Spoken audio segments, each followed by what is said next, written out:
Senator, the Republicans went after Hillary Clinton in their debate on Thursday night. I'm wondering if you felt snubbed or felt like maybe they were doing you a favor.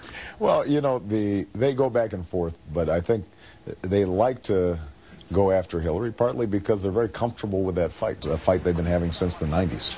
And part of what our message has been and will continue to be is we've got to get beyond some of those old arguments. I am confident that I will be able to get independent votes and some Republican votes that Senator Clinton could not get, partly because of this antipathy that, in fairness, the Republicans like to gin up for their own purposes. You've tried to have a broad appeal, but we saw in the last week your support among white voters in South Carolina has dropped in half. Why is that happening? Well, I'm not sure that you take one poll. There are other polls that show us getting 19, 20%, holding pretty steady.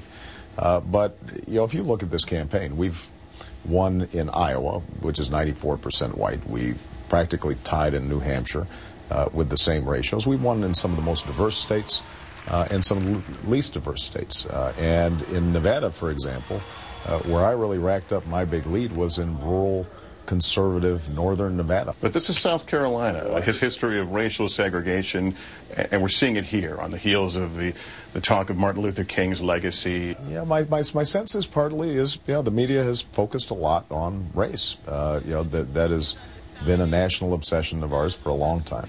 But I'm absolutely confident that when you look at where we are drawing support from across the country, that we're going to do very well. You'll recall that early in this campaign, everybody was asking, am I black enough? Right? You know, there's a constant narrative that goes back and forth. What our message has been is consistent.